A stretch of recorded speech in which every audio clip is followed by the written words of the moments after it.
દ્રૌપદી મુર્મુજીના હાથે એમને અર્જુન એવોર્ડ પ્રાપ્ત થાય છે. આવા આપણી આસપાસ ઉદાહરણો આપણને એવું શીખવે છે કે બેટા ભણવું તો પડશે. ભણ્યા વિના આપણો ઉદ્ધાર નથી, ભણ્યા વિના આપણા સમાજનો ઉદ્ધાર નથી. અને ભણતર નહીં હોય ને તો હજારો પુરુષોની વચ્ચે હાલવાનું થશે ને ત્યારે માથું નીચું રાખીને હાલવું પડશે. હા કે ના? આ વાતમાં મારી સહમતી છે. અને હું નથી ઈચ્છતી કે અમરેલીની અને ગીર પંથકની ચારણ કન્યા જેવી દીકરી કોઈની સામે માથું નીચું રાખીને હાલી જાય. એ તો એક હાલી આવતી હોય ને તો દેખાવે કે નહીં હાલા આવે છે. કારણ કે ચારણ કન્યા આપણા જ પંથકની છે. જો સિંહ જેવા સિંહને ભગાડી દેતી હોય તો આ તો દુનિયા છે. હા કે ના? એટલે આજથી ગાંઠ બાંધજો, ભણવું તો પડશે. ભણ્યા વિના કઈ આપણો ઉદ્ધાર નથી. કદાચ 2-5% ઓછા આવે, મારી જેવું 55% 10મા ધોરણનું રિઝલ્ટ આવે તોય સાહસ કરજો.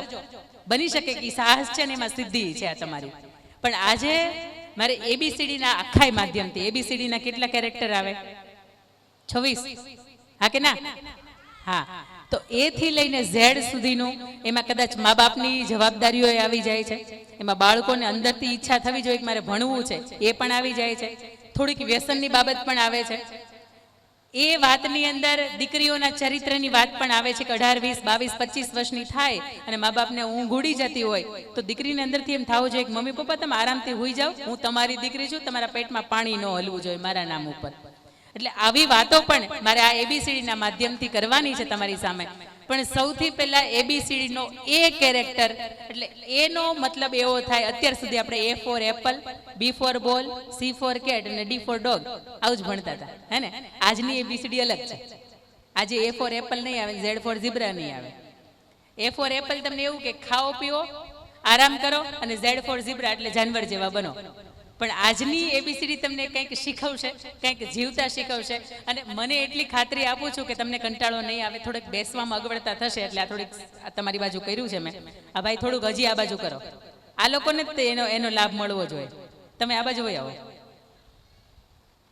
પણ આગવડતાઓની વચ્ચે ક્યાંક આપણે મહત્વની એવી મજાની વાતો કરવાની છે કે જે તમને મને ક્યાંક સ્પર્શતી હશે.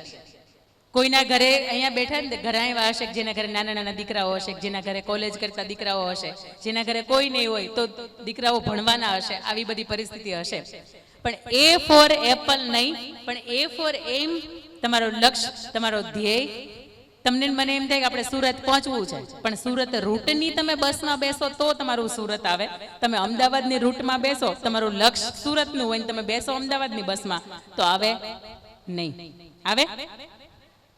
જીવનની અંદર લક્ષ્ય નક્કી ન કર્યું હોય ને તો એનું કઈ નક્કી જ ન હોય. ઘણા એક વખત એક છોકરાને મેં પૂછ્યું કે બેટા તારે શું બનવું છે? એટલે કે કંડક્ટર. મેં કીધું કેમ? તો કે ટિકિટના પૈસા ન દેવા પડે ને. લડી લીધું કહેવાય આને. તો પછી અમુક એક છોકરાને મેં એવું પૂછ્યું હતું કે બેટા તમે શાળાએ શા માટે આવો છો? તો કે સવારમાં મમ્મી 7 વાગે ઉઠાડીને કાઢી મૂકે ને એટલા માટે.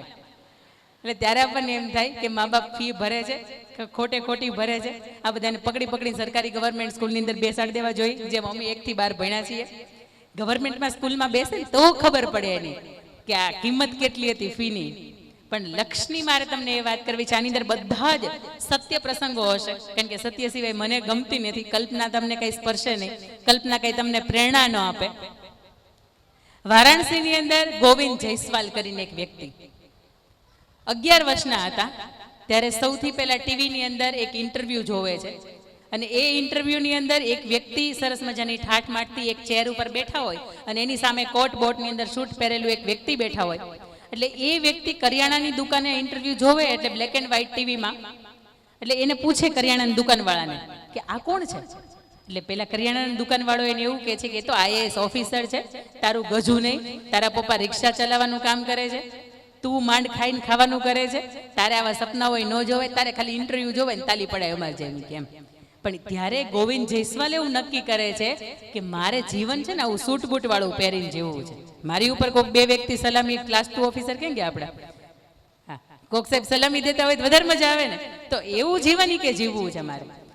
તમે સમજો, એના પપ્પા રિક્ષા ચલાવવાનું કામ કરે. ગોવિંદ જયસ્વાલની પાસે એક જ જોડી કપડાં, આખો દિવસ પહેરે, સાંજે રૂમાલ વીટીને એ કપડાં ધોઈને સૂઈ જાય, બીજા દિવસે વળી પાછા એના એ કપડાં પહેરવાના. અને ભારતની અંદર લગભગ દર વર્ષે 180 થી 200 જેટલા IAS ઓફિસરો છે ને એનું પોસ્ટિંગ થતું હોય છે, ભૂલ ન થતી હોય તો મારી. અને એની વચ્ચે આજે દીકરો નક્કી કરે છે કે મારે UPSC તો કોઈ પણ સંજોગોની અંદર પસાર કરવી છે, પપ્પા શું કરતા હતા? રિક્ષા ચલાવવાનું કામ કરતા હતા. મમ્મી હતા એ સામાન્ય ગૃહિણી હતા. પોતાને ઘરની અંદર પૈસા જોતા હોય ને તોય ખાવાના ઘટે. પોતે ગવર્મેન્ટ સ્કૂલની અંદર ભણે એટલે આસપાસના જે બધી સંસ્થાઓ હતી જેને પોતાના સમાજના આગેવાનો હતા બધાને નક્કી કર્યું કહ્યું કે મને ભણવા માટે અમુક આર્થિક સહયોગની જરૂર છે. બધાએ આર્થિક સહયોગ આપ્યો. ભાઈ પુસ્તક લઈ આવ્યા, પુસ્તકમાંથી વાંચવાની શરૂઆત કરી. 11 વર્ષના હતા ત્યારથી. પછી નક્કી કર્યું કે હજી મારે પુસ્તકો ખરીદવા માટે પૈસા ઘટે છે, આ પૈસા ક્યાંથી લાવવા? પોતે 3 ટાઈમ જમતા હતા. એક ટાઈમનું કે જો ન જમું તો 50 રૂપિયા બચે અને 5 તરીને 15 મહિને 1500 રૂપિયા બચે. એ વ્યક્તિ સાંજે જમવાનું છોડી દે છે, 1500 રૂપિયા બચાવે. વળી પાછા 2-3 મહિના થાય એટલે પુસ્તકો ખરીદે, વળી પુસ્તકો ઘટે. બીજી સમય જમવાનું હતું ને એ છોડે છે. એ વ્યક્તિ સવારથી સવાર ખાય છે. આવું ઘણા બધા વર્ષો સુધી ચાલે છે. રોજના 100 રૂપિયા એના બચે જમવાના અને મહિને 3000 રૂપિયા બચે. એમાંથી પોતે પુસ્તકો લાવે, ખરીદે, વાંચે અને એક પણ જાતના ટ્યુશન ક્લાસીસ વિગ્યા. 2006 ની અંદર ગોવિંદ જયસ્વાલ યુપીએસસી સમગ્ર ભારતની અંદર 48મા ક્રમાંકની સાથે પાસ કરે છે અને પોતે જે 11 વર્ષની ઉંમરે જોયેલું જે પોતાનું લક્ષ્ય હતું ને એ લક્ષ્યને સાબિત કરે છે. અહીંયા ભવિષ્યના ઘણા કલેક્ટરો મારી સામે બેઠા છે. અહીંયા ભવિષ્યના ઘણા ડોક્ટરો મારી સામે બેઠા છે. ભવિષ્યના ઘણા એન્જિનિયરો સામે બેઠા છે, વકીલો સામે બેઠા છે. પણ એને અંદરથી નથી ખબર કે હું વકીલાતની અંદર જઈશ. ઘણા સારા એવા પેન્ટરો, હમણાં નાનો એવો દીકરો હતો ક્યાં ગયો? મેં કીધું બેટા તને સ્કેટિંગ આવડે છે? મને કે હા ગુજરાતમાં 2જો નંબર લઈ આવ્યો. બોલો, સ્કેટિંગ તમને મન પહેરાવે ને તો અહીંથી ન્યા પોગ્યા નહીં, કેટલાય ફ્રેક્ચર થઈ જાય. ત્યારે વંદન છે આવા દીકરાઓને કે નાનપણથી એને ખબર પડી ગઈ છે મારે આ લાઈનમાં જવું છે. અને બીજી વાત કે મા બાપ તરીકે તમને એમ થતું હોય કે અમે નથી ભણ્યા, અમારા દીકરા ભણવા જ જોઈએ, તો આ વાત ખોટી છે. એટલા માટે કે તમારા દીકરાને ડોક્ટર થવું નથી, એને ચિત્રકામ ગમે છે અને તમને એમ છે કે ભગવાન આપણને થોડી ખરખાઈ આપી છે ને તો મારો દીકરો ડોક્ટર જ થવો જોઈએ. પણ આની અંદર એ બાળક નથી ચિત્રકામની અંદર આગળ વધતો કે નથી ડોક્ટરની અંદર આગળ વધતો. એટલે આપ સૌને મા બાપને 2 હાથ જોડી વિનંતી કે તમારું બાળક એમ કે 11-10મા ધોરણની અંદર 90% આવ્યા પછી કે મારે આર્ટ્સમાં જવું છે, એને હસતા મુખે જવા દેજો. કારણ કે ઘણા બાળકોનો આ સવાલ હોય છે કે અમારે છે ને આ લાઈનમાં જવું છે કે અમારે આ બનવું છે, પણ અમને અમારા મમ્મી પપ્પાની ના હોય. મારે ખુદને પોલીસમાં જવું હતું, ઘરેથી ના હતી કે પોલીસમાં નથી જવાનું. પછી યુપીએસસીમાં જવું હતું તો ઘરેથી પાછી ના હતી કે એમાંય નથી જવાનું. એટલે આજ તમારી મારી હું વચ્ચે અહીં સામે ઊભી છું. પોલીસમાં હોત તો હું ક્યાંક ડ્યુટીની અંદર હોત તો. પણ હજી કોઈ ખાખી ધરેલી કોઈ વ્યક્તિ જો તો એમ થાય કે કદાચ આપણે જવું હતું અને આપણને જઈ ન શકાય એવા ઘરની પાબંદી હતી. એટલે 2 હાથ જોડીને 2 મા બાપને વિનંતી કરું છું કે બાળકને જે વિષયની અંદર રસ હોય અંદર એને જવા દો. એટલા માટે કે 24 કલાકમાંથી 19-20 કલાક કામ કરશે ને તો એને થાક નહીં લાગે. એટલા માટે કે એને ગમતો વિષય છે, એ ગમતું પ્રોફેશન છે. એટલે એ આપણને એવું શીખવે છે કે લક્ષ્યની સાથે જીવો. તમારા બાળકોનું લક્ષ્ય છે એ અલગ છે અને તમે ઈચ્છતા હોય કે મારું બાળક આવું જ બને તો એવું નહીં. તમારું બાળક જેમાં બનવું છે ને એમાં જવા દો. કવિ કલાપી હતા, એને કોઈ ઝવેરચંદ મેઘાણી છે, એના પપ્પાએ એવું વિચાર્યું કે નહીં મારો દીકરો તો એન્જિનિયર જ બને. તો આજે રાષ્ટ્રીય શાયરનું બિરુદ પામનાર આ ઝવેરચંદ મેઘાણી આપણને ન મળ્યા હોત. દુનિયાના જેટલા પણ વ્યક્તિઓ છે, આપણા ઘરની અંદર 10 વ્યક્તિ રહેતા હોય તો 10-10 ના મગજ અલગ હોય. હા ને? તો 10-10 ની ઈચ્છાઓ પણ અલગ હોય. તો આપણા બાળકની જે ઈચ્છા છે, જે લક્ષ્ય છે, એ પૂરું કરવા માટે એનો હાથ પકડીને લઈ જાઓ. બેટા તું ચિંતા શું કરે છે? તું મોચી ભલે બને પણ વિશ્વનો શ્રેષ્ઠ મોચી બને. તારું નામ ઇતિહાસના પન્નાની અંદર લખાય કે વિશ્વનો આ શ્રેષ્ઠ મોચી છે. ભલે તને ઢોલ વગાડવો ગમે છે પણ વિશ્વનો શ્રેષ્ઠ ઢોલ વગાડ. કાદિર ઢોલવાળા, મને ખ્યાલ નથી અહીંયા આવ્યા છે કે નહીં. લગ્નની અંદર ઢોલ વગાડવા જાય ને, એક લગ્નની અંદર 50,000 રૂપિયા લે છે. મહિને કઈ ઓછી આવક છે એની. ડોક્ટર હોય ને એની એટલી બધી આવક ન હોય. એક લગ્નના 50,000 રૂપિયા એટલે 30 દિવસ આવે. ઘણો ગુણાકાર તો કરો, તમારે મારા મગજની અંદર એ નહીં આવે. એટલે પ્રોફેશન 64 કળાઓ છે અને 64 કળાઓમાંથી જે કળાની અંદર તમારું બાળક ઈચ્છે છે એને મહેરબાની કરીને જવા દો. કારણ કે એની અંદર એ શ્રેષ્ઠ બની શકે ને એના ચાન્સ વધારે છે. એના પછી ABCD નો બી શીખવે છે કે બિલીફ, આત્મવિશ્વાસ. હું કોઈ પણ અહીંયાથી દીકરીને ઊભી કરું અને હું એમ કહું કે આલે આ બોલ આમાં કંઈક, ડર લાગે ને? કેમ ડર લાગે ખબર છે? આ માઇકનો કે આ મંચનો ડર નથી, માલીપા કાંઈ નથી ને, એનો ડર છે. એટલે આત્મવિશ્વાસ ઘણી વખત ઘણાયને ડગુમગુ હોય કે આમ થશે કે નહીં. પણ ઘરની અંદર તમે સમજો ચોરી થાય તો શું તૂટે? પહેલા શું તૂટે? તાળું. અને તમારે મારે ઘરની બહાર જવું હોય તો આપણે સૌથી પહેલા શું મારીએ? આપણે ખબર છે કે આ તૂટવાનું, છતાંય આપણને વિશ્વાસ હોય કે ના ના, બીજા ચોર બીજા બધાને ઘર પકડશે પણ મારું ઘર નહીં પકડે. હા કે ના? પછી લગ્ન થતા હોય, ગુજરાતમાં અત્યારે 10 માંથી 4 લગ્ન જીવન ભાંગે છે.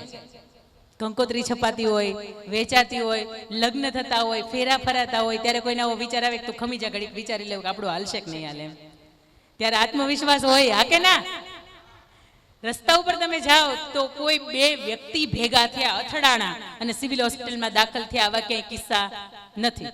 2 વાહન ભટકાય અને એમાંથી કોઈ વ્યક્તિને તકલીફ થાય, પણ એ વાહન, આપણને ખબર છે વાહનથી જ અકસ્માત થાય છે, છતાંય સરસ મજાનું રક્ષાબંધન હશે, જન્માષ્ટમી હશે, દિવાળી આવતી હશે, ત્યારે સૌથી વધારે જો સેલિંગ થતું હશે ને તો વાહનોનું થતું હશે. કારણ કે આપણને ખબર છે કે આપણું વાહન છે ને, આપણે ભગવાનની પૂજા કરાવી છે, શ્રીફળ વધેરી છે, પછી લાવીએ એટલે આનાથી અકસ્માત નહીં થાય. બધા જ વ્યક્તિને એ બધાની ઉપર વિશ્વાસ છે, પણ પોતાની જાત ઉપર તો કે એ વિશ્વાસ નથી. હમણાં 5મી સપ્ટેમ્બર આવે છે. તમે કોનો જન્મદિવસ તરીકે ઉજવો છો? 5મી સપ્ટેમ્બર કોનો જન્મદિવસ છે? શિક્ષક દિનમાં ક્યારેય ટીચર બન્યા જ નથી? બન્યા છો તો કઈ તારીખ હોય? 5 સપ્ટેમ્બર. ડોક્ટર સર્વપલ્લી રાધાકૃષ્ણન એ આવડા જ હતા, 5 વર્ષના હતા. એમના મમ્મી, એને ખબર પડી કે ગામની અંદર એક વ્યક્તિ આવ્યા છે કે જે ભવિષ્ય જોવાનું કામ કરે છે, અને તમને મને કહો કે એમ કે ભવિષ્ય જોવે છે, એટલે તમને મને અંદર એટલા બધા આપણે હરખ પદુડા કે આપણને થાય જ એક વખત એને હાથ બતાવી આવી. પછી ભલે અંદર તમને એમ કે તમને ઓલો દોષ છે ને આ દોષ છે ને વિધિ કરાવવી પડશે ને, તો કે આ રેડી, પણ એક વખત બતાવી આવીએ કે આપણે ભવિષ્યમાં શું થવાનું છે. એના માતાને એવું કે મારું બાળક કેટલું ભણશે, હાલ ને હું ઈ જાઉં. એ 5 વર્ષના બાળકને લઈને જાય છે ગામની અંદર, લાઈનમાં ઉભા રહે, પોતાનો વારો આવે, પોતે જોવે, પેલા ભવિષ્ય શાસ્ત્રી હોય ને જોવે ને એમ કે તમારા બાળકની અંદર, હાથની અંદર વિદ્યા રેખા નથી, એટલે તમારું બાળક ભણી નહીં શકે.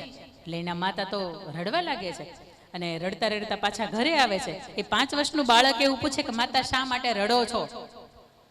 એટલે કે બેટા એટલા માટે રડું છું કે તું ભણી નહીં શકે. પેલા ભવિષ્ય શાસ્ત્રી એવું કહેતું કે તારા હાથની અંદર વિદ્યા રેખા નથી. એટલે કે માં વિદ્યા રેખા ક્યાં હોય? એટલે એની માતા બતાવે કે વિદ્યા રેખા અહીંયા હોય. મને નથી ખબર, હું તમને ખાલી એમને જ કહું છું, હું ભવિષ્ય શાસ્ત્રી નથી. એટલે એને માતા બતાવે કે અહીંયા હોય. એ 5 વર્ષનું બાળક દોડતું દોડતું રસોઈ ઘરની અંદર રસોડામાં જાય છે, તીક્ષ્ણ હથિયાર વાળું ચાકુ લે છે અને ચાકાથી પોતાની હાથનું છેદન કરે છે. એની માતા એને પૂછે છે કે બેટા તમે શું કરો છો?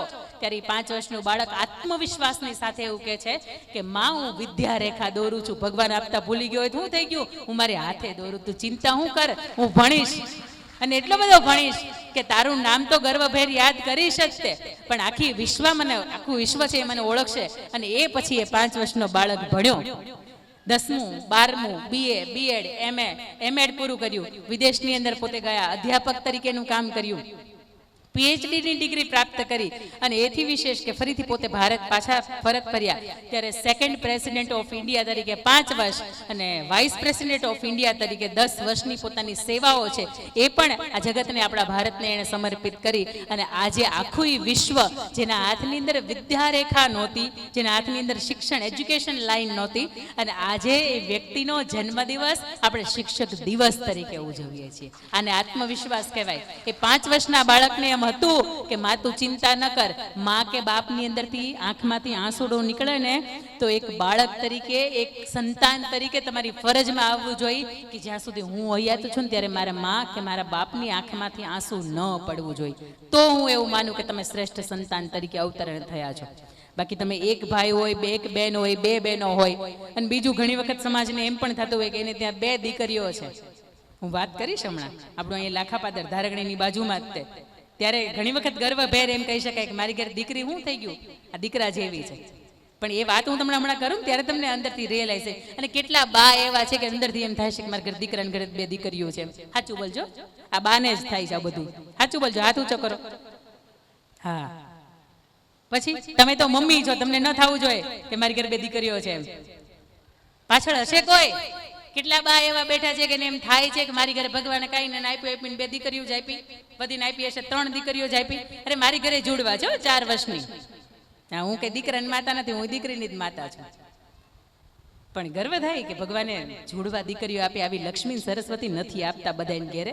અને હજારો વર્ષોનું કંઈક પુણ્ય ભેગું થયું હોય ને ત્યારે દીકરી તમારા મારા આંગણામાં ઝૂમઝૂમ એ ઝાંઝરી પહેરતી પહેરતી નાચે. બાકી તો એ રાત્રે 2 વાગે આવે ને લથડિયા ખાતા ખાતા કહેવાતું નથી ક્યાં ગયો તો. સાચી વાત નથી કહેવાતું, કારણ કે એની પાછી સહન શક્તિ નબળી છે. બી એટલે આપણને બિલીફ, આત્મવિશ્વાસ શીખવે છે કે કોઈ પણ વસ્તુ તમે સાચા હોય ને ત્યારે કોઈના બાપાથી ડરવાનું નહીં. એક મેં એ પણ જોયું કે દીકરીઓ જ્યારે પોતાનું ઇનામ લેવા માટે આવતી હતી તો એમ એક ડરની સાથે આવતી હતી. હા કે ના? થોડોક મંચ ઉપર આવવાનો ડર હતો. હા કે ના? કેમ? હસતા મુખે આવો ને, તમે કંઈક કર્યું છે એટલા માટે તમે આવો છો. ઘણા ઘણા પેપરની અંદર નામ છપાય ને તો એની બહુ ઉતાવળ હોય, પણ ઘણા ઘણા તો કાળા કર્મ કર્યા હોય છતાંય પેપરની અંદર નામ છપાય ને તો એ નહીં પાછા પેપર વાંચતા હોય. એટલે આપણે તો કંઈક સારું કામ કર્યું છે ને આવો છો. એટલે જ્યારે જ્યારે પણ તમારું નામ તમારા ગર્વથી લેવાતું હોય ત્યારે ગર્વથી જાઓ કે દુનિયાને ખબર પડે કે અમે કંઈક સારા કામ માટે આવ્યા છે. એટલે એટલો આત્મવિશ્વાસ હોવો જ જોઈએ. ખોટા લોકો એ આટલા આત્મવિશ્વાસથી રહેશે તો આપણે કંઈક સારું કામ કર્યું છે. એના પછી એબીસીડીનો સી, કોન્સન્ટ્રેશન, એકાગ્રતા. ઘણા બા એવા અહીંયા બેઠા હશે કે માળા ફેરવતા હશે પણ ચા દાજી ગઈ હશે, ચા ઉભરાઈ ગઈ હશે, માખણ દાજી ગયો છે, રોટલી બળી ગઈ હશે, પછી હશે.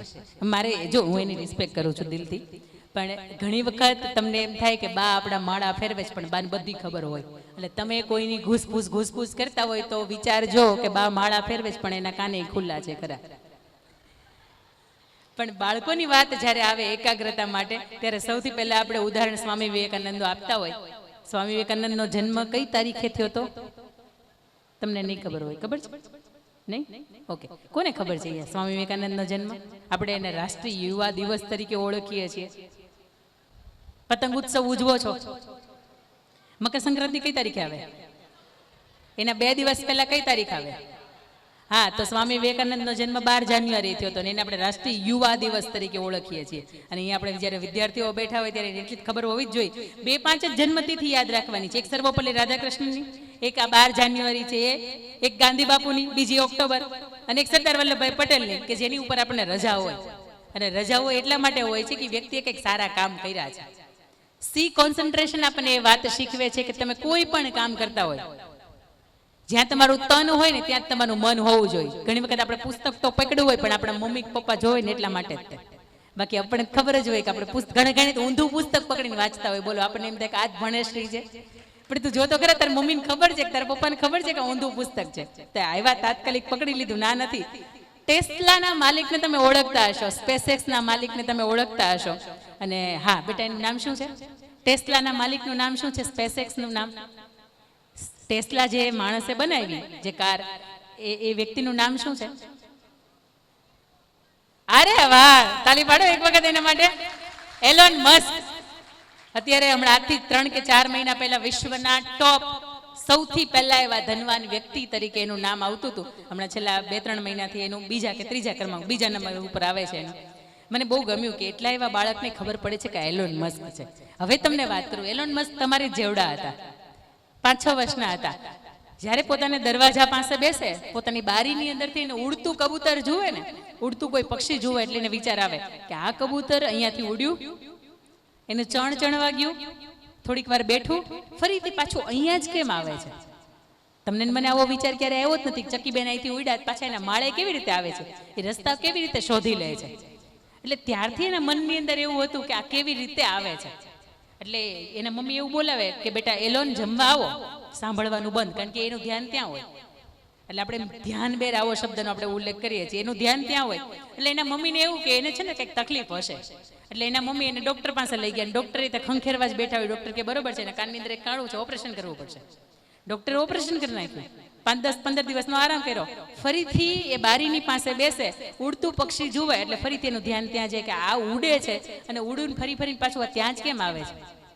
પછી એને ખબર પડી કે એનું ધ્યાન છે ને, એ એકાગ્રતા છે ને, એટલી બધી એની મજબૂત છે કે એ જે કામ કરતો હોય, જેનું મગજ ત્યાં પોરવાયેલું હોય, એટલે આસપાસ એને કાંઈ બનતું હોય ને દેખાય નહીં. તમે 24 કલાક તમે ગિરનાર ચડી આવ્યા હોય, થાયકા હોય, અને બાજુવાળાના ઘરે લગ્ન હોય, ધબધબાટી ઢોલ વાગતો હોય, તમને ઊંઘ આવે? હા કે ના? આવી જ જાય. કેમ? કે તમારા શરીરમાં થાક છે. એટલા માટે તો આ મન જ્યાં એકાગ્રતા હોય ને એની આસપાસ શું થાય છે ને એની હારે એને કાંઈ લેવા દેવા ન હોય.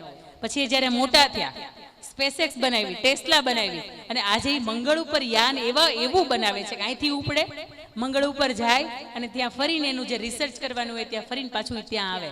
પણ એની શરૂઆત ક્યારે થઈ ગઈ હતી? એક ઉડતું એને કબૂતર કે ઉડતું એ પક્ષી જોયું ને ત્યારથી. એટલે જ્યારે જ્યારે તમે જે પણ કામ કરો છો, તમારું ધ્યાન તન, મન અને ધનથી તમે એક જ જગ્યાએ સમર્પિત હોવા જોઈએ. તમને એમ થાય કે આપણે અહીંયા માળા ફેરવતા હોય બાજુમાં હું હાલતું હોય જોઈએ તો એ બરોબર નથી, કારણ કે તમારું ધ્યાન જે જગ્યાએ હોય ત્યાં જ જગ્યાએ હોવું જોઈએ. એટલે બાળકો માટે ખાસ કે તમે કાનની અંદર ઇયરફોન નાખી દો છો, આખી દુનિયાનું સાંભળતા બંધ થઈ જાઓ છો, એવી જ રીતે જ્યારે હાથની અંદર ચોપડી હોય, પુસ્તક હોય, મોબાઈલ હોય ત્યારે તો આવું જ છે. મોબાઈલ હોય ને તમે એને 50 ડિગ્રી તાપમાં ઊભા રાખી દો ને તોય 5.5 કલાક ઊભા રહે. બોલો. અને કોકની વાટ જોવાની હોય કે મમ્મી તૈયાર થઈને નીચે આવવાની હોય, 5 મિનિટ રાહ જોઈએ તો ધડવા ધબી બોલાવીએ આપણે. કેમ? હાથમાં ત્યારે મોબાઈલ નથી, આપણું ધ્યાન એકાગ્ર નથી ક્યાંય. એટલે બાળકો માટે મારે ખાસ કહેવું છે કે તમે હાથમાં પુસ્તક જો પકડ્યું છે તો દુનિયા ગઈ ભાડમાં. તમારે લગ્નમાં ક્યાંય જવાનું હોય તો જેને મોડું થતું હોય થાય, તમારે શું લેવા દેવા? ઘણાને તો અમુકની કંકોત્રી એવી હોય ને તે હાંચવી રાખે કે આપણે લગ્નમાં કે આપણે આવી જ છપાવીશ. એટલે આ ભાઈ તારે હજી વાર છે, ઠેકાણું એવું મળે ત્યાં સુધી ભણતો ખરા. એને હજી ભણવાની ઉતાવળ ન હોય એવી પેલા દે કે આપણે આવી કંકોત્રી કરાવી છે. અમુકની ઘરે ગયા હોય ને મીઠાઈ હારી ભાળી ગયા હોય ને તો કે લખી રાખજો આની રેસીપી કે આપણા લગ્નમાં આપણે આવી જ કરાવીશ. આ ભાઈ પેલા ભણ, એ બેન પેલા ભણ, ત્યાં પોગ પછીની વાત છે. સી તમને શીખવે છે કોન્સન્ટ્રેશન, એકાગ્રતા. એના પછીનો ડી તમને શીખવે છે ડિસિપ્લિન. એ દીકરો હોય તોય ભલે અને દીકરી હોય તોય ભલે, તમારે મારે આંગણે દીકરી અવડી હોય ત્યાંથી અવડી થાય ને એટલે આપણને ખબર પડવી જ જોઈએ કે બેટા આવા કપડાં ન પહેરાય, આવી રીતે કોઈની સાથે ન બોલાય. તમે ચાંદલો નથી કરતા એટલે એ મને નથી ગમ્યું આ વાત, પણ ચાંદલો કરતા આપણી દીકરીઓને શીખવજો. એટલા માટે કે તમને નથી ખબર કે આ ચાંદલાની કિંમત કેટલી છે, પણ કોઈ પણ વ્યક્તિ અજાણી તમારી સામે આવતી હોય ને તો તમારું આખું શરીર જોવે ને પેલા જો ભાલ ઉપર ચાંદલો હોય ને તો એની નજર અહીંયા જ અટકી જાય, કારણ કે આ બુદ્ધિનું પૂજન છે. અને બુદ્ધિનું પૂજન થાય ને તો એની અંદર બુદ્ધિ ભ્રષ્ટ ન થાય. એટલે કષ્ટભંજન દેવને બુદ્ધિની અંદર વધારો કરવા માટે આવવું ન પડે. બુદ્ધિમતામ વરિષ્ઠમ, ભગવાનની પ્રાર્થના ન કરવી પડે, કારણ કે બુદ્ધિની અંદર જ તમે સવારમાં તિલક કરો છો.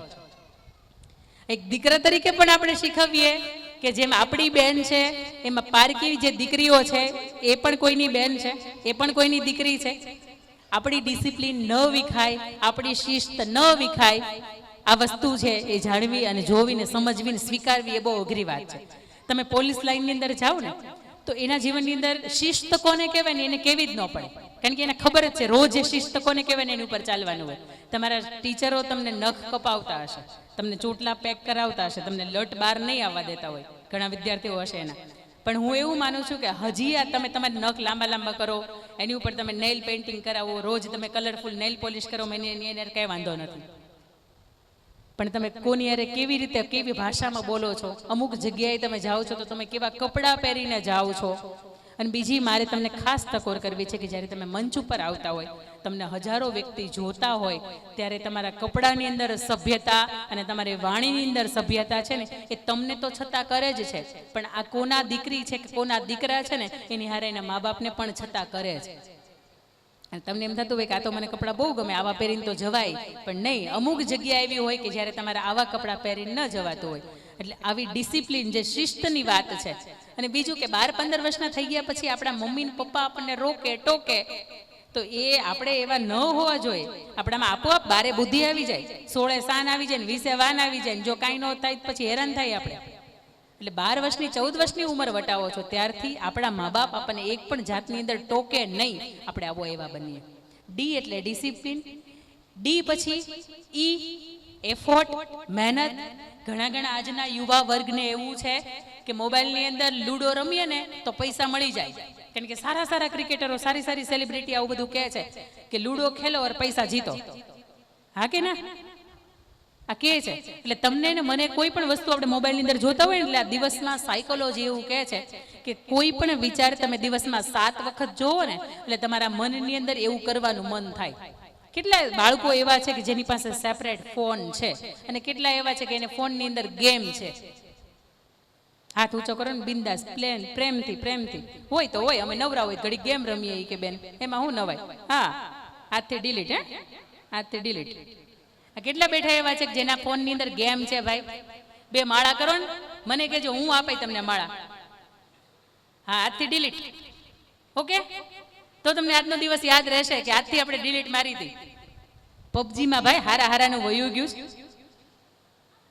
એટલે મોદી સરકારને ધ્યાનમાં લેવું પડ્યું ને બધું બેન મારવી પડી. પણ બીજી ઘણી બધી એવી ગેમ છે જે તમને લાલચ આપે છે કે આનાથી તમને પૈસા મળે છે. પણ બાપાને પૂછો, સવારથી સાંજ સુધી તૂટી જાય ને તો એ પૈસા આવે છે. મમ્મીને પૂછો, સવારથી સાંજ સુધી ઘણા બહેનો એવા હશે કે જે ઘરેથી કંઈક આર્થિક પ્રવૃત્તિ કરતા હશે, કે જે ઘરે કંઈક સ્ટોર ચાડવાનું છે, કે તમે ધાગા કટિંગ છે, કંઈ પણ XYZ કે જેના લીધે પૈસા આવે છે. બાળકોને શીખવાડો, આવી રમતો રમવાથી પૈસા મળી જતા હોય ને તો અમે 8-10 મોબાઈલ લઈને બધા રમત રમતા હોઈએ. એક 6 વર્ષનો બાળક એમેટ, વિદેશનો આ બાળક છે, 6 વર્ષનો બાળક, એના પપ્પા આર્થિક સદ્ધર હતા. એના પપ્પાને એવું કહે છે કે પપ્પા મારે સાયકલ લેવી છે. એટલે એના પપ્પા એવું કહે છે કે બેટા તારી ઉંમર 6 વર્ષની છે અને તું મને એમ કે મારે આ લેવું છે એટલે હું તને બધું લાવી આપું, મારે તારી કઈ જીદ પૂરી નથી કરવાની. એટલે એ બાળક નક્કી કરે છે કે મહેનત વિના મળશે નહીં, મહેનત વિના તમને માવા ન મળે. માવા એટલે 135 ના તો નથી જ કહેતી હું. માવા એટલે ગાયના દૂધના જે આપણે ખાઈએ છીએ એ માવાની હું તમને વાત કરું. તમને એમ દેખ પાછા બેન માવાની પ્રોત્સાહન આપે છે.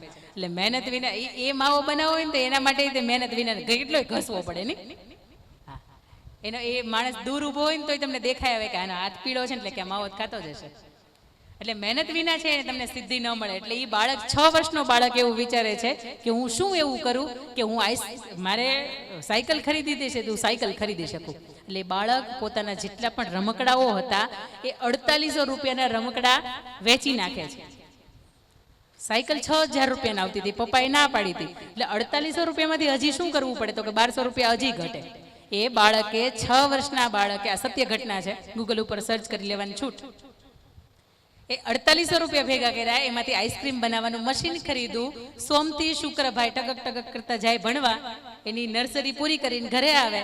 એને ઓનલાઈન શીખ્યું કે આ સોફ્ટી આઈસ્ક્રીમ કેવી રીતે બને છે. તો કે પાવડર આવે, દૂધ આવે, પાવડર ને દૂધને ભેગું કરી દેવાનું, પછી આ લિક્વિડ આની અંદર ભરી દેવાનું, એટલે હાથે સોફ્ટી આઈસ્ક્રીમ બારો આવે. એ 4800 રૂપિયામાંથી સાહેબ એને મશીન ખરીદું, આઈસ્ક્રીમ બનાવવાનું, પોતાના ઘરની બહાર સ્ટોલ મૂકે. શનિવારે અને રવિવારે હાલો આઈસ્ક્રીમ ખાવ, આઈસ્ક્રીમ, આવી રીતે પોતે જાહેરાત કરે. એના પપ્પા હશે કે આને શું ખબર પડે, 4800 રૂપિયાની કે રમકડા વેચી નાખ્યા અને અત્યારે આ આઈસ્ક્રીમ વેચે છે. કે એને સાયકલ લેવા હાટુથી હું તને લઈ દઈશ સાયકલ, તું ચિંતા ન કર. તો કે નહીં, હવે પપ્પા તમારા પૈસા નહીં, હવે હું મારા જ પૈસા લઈશ. કે હારું આપણે લીધા કરે. એક મહિના, એક અઠવાડિયાના અંતે $1700 થી $1800 કમાય, ભેગા કરે. અને પછી 6-8 મહિના કે 10 મહિનાનો સમય જાય ને એટલે એને પપ્પાને કહે છે કે પપ્પા તમારે 2 વ્હીલ કે 4 વ્હીલ લેવી હોય ને તો કેજો, આપણી પાસે સગવડતા થઈ ગઈ, મારી સાયકલ તો આમે આવી જાય. આ 6 વર્ષનો બાળક છે, એમેટ. તમે સર્ચ કરજો, તમને બહુ મજા આવશે આવી ઘટનાઓ સાંભળવાની. ત્યારે આપણને એમ થાય કે આપણે 60-60 વર્ષના થયા ને તો આપણને ગણે તો 30 વર્ષના થયા ને તો એને ખબર નથી પડતી કે આપણે હવે કાલે સવારમાં એક બાયડી છે, 2-3 છોકરાઓ છે, મા બાપની જવાબદારી છે, મા બાપને એમ બેમાંથી એકાદાને કંઈકને દવાખાનું છે ને છતાં આપણે કમાવવું પડશે. ઘણે ને એવી 30 વર્ષે ખબર નથી પડતી. ત્યારે આ 6 વર્ષનું બાળક છે ને એનું ધ્યાનમાં લેજો કે મહેનત કમાયા સિવાય મળતું નથી. અને તમને એમ થતું હોય કે મોબાઈલની અંદર આપણે લૂડો ગેમ રમશું તો એનાથી કાંઈ નથી મળતું, વયું જાય. કેટલાય ઘણા એવા અહીંયા બેઠા હશે કે જેણે ઓનલાઈન આ ગેમિંગના માધ્યમથી પોતાના પૈસા છે ખોયા છે, જાહેર ન કરતા. પણ તમને ખબર જ હશે કે ઘણા હશે આની અંદર. ઘણા આપણે ઓનલાઈન શોપિંગના માધ્યમથી કંઈક મંગાવ્યું હોય, ઇન્સ્ટાગ્રામની અંદર જોઈ પછી આપણે એને પૈસા આપી દઈએ, પછી આપણને બ્લોકમાં નાખી દે. ઈ ભાઈ છૂટા ને આપણે છૂટા. હા કે ના? હા, આવું થાય છે. પણ મહેનત વિના કંઈ તમને મળતું નથી. અને સસ્તું જેટલું હોય ને એટલું સારું હોતું નથી. તમને એમ થાય કે આ તો 200 રૂપિયાનું જ મળે છે, કિંમત તો 2000 રૂપિયાની છે. પણ 2000માં વિશ્વાસ કરે, 200 રૂપિયામાં વિશ્વાસ ન કરે. ઈ તમને શીખવે છે એફર્ટ, મહેનત કરો. અને મહેનતનું મળેલું હોય ને તમારી 7 પેઢી ભોગવે, અને મહેનત વગરનું મળેલું હોય એ 7 પેઢીનો પણ વિનાશ કરીને જાય ખરું. એના પછી એફ, ફેથ, શ્રદ્ધા. ભગવાનની અંદર શ્રદ્ધા રાખો કે જે સમયે ભગવાન આપણી સાથે જેવું પણ કરે છે એ શ્રેષ્ઠ જ કરે છે. આપણી સાથે અમુક વખત, ઘણી વખત એમ થાય કે મારું એક્સિડન્ટ થયું, મારો પગ તૂટી ગયો, પણ ભગવાને લખ્યું હોય કે તારી બીજું કાંઈ ન થાય, તારી યાર બીજી કોઈ ઘટના ન ઘટે. એક બાળક હતો, પોતાના મિત્રોની સાથે શાળાની અંદર પોતે પ્રવાસમાં ગયો અને ત્યાં જંગલની અંદર, એ સરસ મજાનો વિસ્તાર હતો, પણ જંગલની અંદર આદિવાસી પ્રજા હતી, ત્યાં રહેતી હતી, ચિંગાડાલા હું એ લોકો રહેતા હતા. તો આ બાળક ત્યાં પહોંચી ગયો. બન્યું હતું એવું કે એ બાળક જ્યારે નાનો હતો ને, ઘંટીની અંદર એને આંગળી આવી ગઈ હશે અપલખણો, એટલે એ આંગળી એની તૂટી ગઈ અહીંયાથી. એટલે એના મમ્મીની પાસે રડ્યો, એટલે એના મમ્મીએ સાંત્વના આપતા એવું કહ્યું કે બેટા ચિંતા ન કરો, ભગવાને આપણી સાથે જેવું કર્યું હોય એવું જ થાય આપણી સાથે. હું મમ્મી તને કાંઈ ખબર ન પડે, એક તો આંગળી તૂટી ગઈ છે, એક તો મને રોવું આવે છે, દુખે છે, અને તું એમ કે ભગવાન જે કરે એ સારું કરે. એટલે ત્યારે મમ્મીને ઉપર બહુ ખીજાઈ ગયો હતો. પણ ઝીંગાડાલા હું એની અંદર ફસાયો એના બીજા મિત્રની સાથે. એને બે મિત્રોને પેલા એ પકડી લીધા, એને નાની નાની ઓલે પાંદડાની ચડ્ડી પહેરાવી દીધી અને બેને પકડા, આમાં ઓલા એ બધા કરી દીધા, એને મેકઅપ જે કરવાનો હોય લઈ ગયા ને કે આરે બેની બલી આપવાની છે આપણે. કે સૌથી પહેલા જે છોકરો હતો ને એને ચડાવ્યો. પછી પેલા લોકોએ જોયું, ઓહો એની આંગળી તો તૂટી ગઈ છે, કે આને તો ખંડિત કહેવાય, આની બલી ન ચડે, આને છોડી મૂકવામાં આવે. અને એ છોકરાને છોડ્યો ને પછી સૌથી પહેલા યાદ આવ્યો હોય ને તો એના મમ્મી, કારણ કે એના મમ્મી એને એવું કીધું હતું ભગવાન આપણી સાથે જે સમયે જેવું કરે ને એ શ્રેષ્ઠ જ કરે. પણ ઘણી વખત આપણી સાથે એવું અજુગતું થાય ને ત્યારે સમજાય ને, યાદ રાખજો કે આપણો પ્લાન જ્યારે જ્યારે પણ વિફળ જાય ને ત્યારે સમજવાનું કે ઉપર માસ્ટર પ્લાનર છે ને એને આપણા જીવનની અંદર પ્લાન છે ને એ આખો અનોખો બનાવી રાખ્યો છે. એટલે જ્યારે પણ સંકટની ઘડી આવે, જ્યારે પણ દુઃખની ઘડી આવે, દિલીપભાઈના નાના ભાઈ અત્યારે ભગવાનના ધામમાં ગયા, પણ એના બે દીકરાઓને બાપની કમી નથી પડવા દીધી. પણ એના દીકરાઓને જો ખબર પડત કે આ તો મારા કાકા છે, આ તો મારા મોટા પપ્પા છે, આ તો મારા બાપા છે, બરોબર છે, પણ એના પપ્પાનું દેહાંત થયું ત્યારે ખબર પડી કે કદાચ પપ્પા ન હોત ને તો એ બે ભાઈઓ એવા છે કે જે મને બાપથી વિશેષ પ્રેમ આપી શકે છે. એટલે ભગવાન જે સમયે આપણી સાથે જે પણ ઘટના કરે ત્યારે સમજવાનું કે નહીં એણે શ્રેષ્ઠ જ કર્યું છે. અને આપણે એ વિચાર્યું કે અત્યાર સુધી ભાઈ હતો, આપણે કદાચ ભાઈ ભાગ માટે એની યાર બાંધી લેત, પણ અત્યારે એની ગેરહાજરી છે એટલે એના પ્રસંગો સાચવવાની સાહેબ આપણી જવાબદારીમાં આવે છે. એટલે ઘણી વખત ભગવાન અમુક સમય આપણને એમ લાગે કે આને વ્યક્તિએ કેમ લઈ લીધા, આને તો જીવવાની જરૂર હતી, પણ ત્યારે સમજવું કે ભગવાન કદાચ આપણી પરીક્ષા કરતો હોય કે આપણે ભાઈ તરીકે કેવા બની શકીએ છીએ, આપણે મા તરીકે કેવું એને પ્રેમ આપી શકીએ છીએ. પછી એથી વિશેષ ફેથ, શ્રદ્ધા, ભગવાનની અંદર શ્રદ્ધા રાખો. જે સમયે જે થાય છે શ્રેષ્ઠ જ થાય છે. કદાચ મારે અત્યારે 3 વાગે પ્લેનમાં જવાનું છે, પ્લેન બંધ હોય, મારે સાંજે જવું પડે, મારું ઘરનું રક્ષાબંધનનો આજે દિવસ છે એ પડ્યો રહે, મારે સમજી લેવાનું કે ભગવાને કંઈક સારું જ કર્યું છે. બની શકે કે પ્લેન ક્રશ થવાનું હોય એટલા માટે ફ્લાઇટ કેન્સલ થઈ હોય ને હું આજે અહીંયા રહી ગયું હોય. જ્યારે પણ અજુગતું થાય ત્યારે સમજવાનું કે ભગવાન થેન્ક યુ, તે મને કંઈક આમાંથી શીખવાનું હશે. એથી પછી એફ પછી જી, બરોબર જ છે ને, હું બરોબર જ ચાલું છું ને એબીસીડી પ્રમાણે. એફ પછી જી, જી એટલે ગ્રેટિટ્યુડ. કેટલા અહીંયા એવા બેઠા છે કે જેના શબ્દનો મિનિંગ ખબર છે, એને સરસ મજાની ગિફ્ટ આપીશ, અહીં લાવી નહીં હોય મોકલાવીશ પણ હું આપીશ. હા હા, ગ્રેટિટ્યુડ એટલે શું થાય નથી સમજાતું મને, મોટેથી બોલો, એની બાજુવાળા કોઈ મને મોટે જ બોલો. ભગવાન ના, ગ્રેટિટ્યુડ એટલે ભગવાન ન થાય. હા તમે તો ખબર, મને એવું હતું કે તમે નહીં બોલો પણ તમે બોલ્યા. ચલો તમને મારું વારસદાર પુસ્તક બહુ સરસ મજાનું છે, તમને મોકલાવીશ તમારા માટે. ગ્રેટિટ્યુડ એટલે આભાર વ્યક્ત કરવો. કોઈ વ્યક્તિ આપણા જીવનની અંદર કંઈ પણ સારું કરે. કેટલા એવા બાળકો બેઠા છે કે જેનું સરસ મજાનું ટિફિન મમ્મી રેડી કરીને આપે છે ને આપણે એને થેન્ક યુ કહીએ છીએ. આવું આવતું જ નથી કે કેટલા એવા બેઠા છે કે જેને પપ્પા એવું કહે કે બેટા ફી આખા વર્ષની ભરાઈ ગઈ છે, 6 મહિનાની ભરાઈ ગઈ છે, તો આપણે ક્યારેક એનો હાથ પકડીને એવું કહીએ થેન્ક યુ પપ્પા. છે કોઈ? ન હોય ને. આપણામાં એટીટ્યુડ જ એટલો છે કે મને ગ્રેટિટ્યુડની વ્યાખ્યા જ નથી ખબર આપણને. આપણા જીવનની અંદર જે પણ વ્યક્તિ આપણા માટે કંઈક સારું કરે તો એક વખત એને દિલથી એનો આભાર માનવો અને દિલથી એને એક વખત એવું કહેવું કે થેન્ક યુ. આજનો તમારો કાર્યક્રમ તમે દર મહિને દર વખતે રેલી કરો છો, હું હા હી એવું ચાલુ કરો, કેટલાય પાછા રેલીમાં બાધી પડે. આજે રેલી નથી કરી અને આજે તમે તમારા ઘરવાળાને સાંભળતા નથી, તમે મને સાંભળવા બેઠા છો. એક વખત મારી જાતને હું પ્રાઉડ ફીલ કરું છું. એટલે આજે તમે અહીંયા બેઠા છો, ઘણી વખત આવું બને કે તમારા સમાજના કંઈક વિચાર્યું હશે એણે રેલીઓની અંદર પેટ્રોલ નહીં બાળવું પણ મારી એકની જ એનર્જી બાળવી કે જેના લીધે કંઈક ઉદ્ધાર થવાનો છે. એટલે આ એક ગ્રેટિટ્યુડની ભાવના છે કે જે વ્યક્તિએ તમારા માટે આવો સારો વિચાર કર્યો છે, મતલબ એણે તમારી ઉપર કંઈક ઉપકાર કર્યો છે.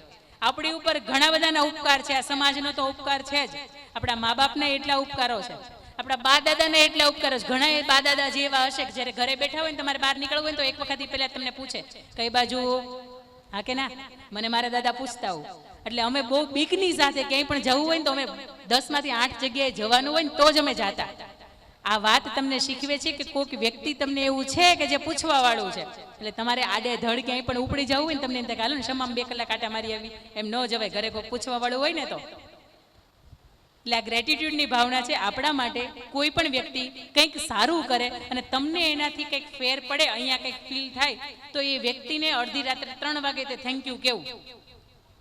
આપણો મોટો ભાઈ હોય, એને ભાઈ ભાગે ભાગ પાડ્યા હોય અને આપણે નાનો છીએ એવું માનીને એને કદાચ જમીન છે, કંઈક શેઢો છે કે કંઈક 2 વીઘા છે કે કંઈક થોડુંક આપણે વધારે આપ્યું હોય, ઘણા લઈ જવા વાળા હશે, પણ થોડુંક વધારે આપ્યું હોય ને તો એક વખત એને દિલથી કેવું કે તેમ કેવો તારો ભાઈ આભાર.